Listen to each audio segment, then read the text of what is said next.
So Bully Ray is the leader of Aces and Eights. Surprised?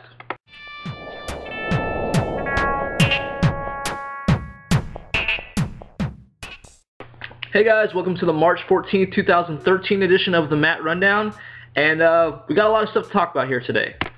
So guys, first off for random news, as a lot of you know, Scott Hall is living with DDP, and you know, he's trying to get his life in order. You know, as most of you know, he's had a lot of problems with drugs and alcohol and things like that, and he's trying to get clean, and DDP is helping him. He's actually raising money. DDP is for Scott Hall. Scott Hall needs a hip replacement and some various other things, totaling $80,000. So he did set up a charity. Now, I'll leave a link in the description if you want to help out. But just so you know, DDP and his people are handling the money, so Scott Hall is not going to snort the money up his nose or anything like that. So if you want to help out, there'll be a link in the description. So guys, we're fresh off a lockdown, and there's a few things I want to talk about. First of all, a question that I had a few months ago, maybe a month ago, was answered, and that was, are they really going to try to fill up the Alamo Dome? Because that's a huge-ass stadium.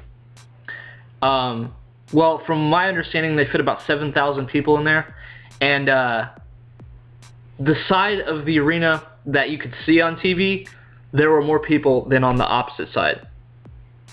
So if you look on YouTube, you'll be able to find videos from there with people recording it on their cell phones at the event, and you can see like they're definitely not even close to capacity of that stadium. But I do understand why they did it, because it makes them seem larger. And one of the advantages WWE has always had over TNA, well, besides the fact that it's WWE and they have the name recognition, but WWE, they're always in large arenas. They always make things seem larger than life, and TNA just hasn't been able to replicate that. So with them being in larger arenas, maybe they'll be able to get on the same level as far as that larger than life feeling. Because, you know, with pro wrestling, it's not always just about the match. You know what I mean? Like, yeah, you need to have good matches, but you need to have like a larger than life feeling. You know what I mean? Because the appeal of pro wrestling is these guys are like superheroes in the ring. You know, they're larger than life. And TNA definitely has to invoke that in order to be successful in the long run. And guys, what did you think of Lockdown? You know, for me, top to bottom, it wasn't an amazing show. I mean, it was definitely a watchable show, but it was made by, you know, the turn at the end. And I wasn't terribly shocked by it. You know, a lot of people have been saying this doesn't make sense because, you know, Bully Ray's had matches against Aces and Eights and things like that, you know, and I mean, I guess they're just that committed. But the thing that I think of is, you know, this is a Russo storyline, and Russo storylines, you know, they don't always make sense. They're basically, they're written for shock value, and that's what this was. The way I view it is, they're about to go on full-time live on the road for Impact, so they need to have something big to draw interest, if that makes sense. And a big heel turn, a new champion, you know, it might just do that. I'm not really surprised about Bully Ray being the leader of Aces and Eights, because I know how Russo is, and I know that since they're going on the road, they're going to want to do something to draw larger ratings. But I do think that Bully Ray works better as a heel. You know what I mean? And honestly, he's paid his dues for years and years and years. You know, he's made a name for himself in the singles division, and I think he deserves to be the TNA champion. Now on to WWE, guys. You know, I'm very pleasantly surprised that they paid as much tribute to Paul Bearer, you know, Bill Moody, as they did, because, you know, I mean, people in pro wrestling die all the time, and most of them barely get a mention.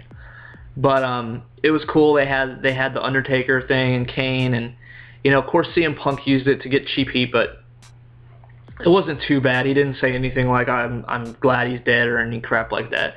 But I am glad that they honored him.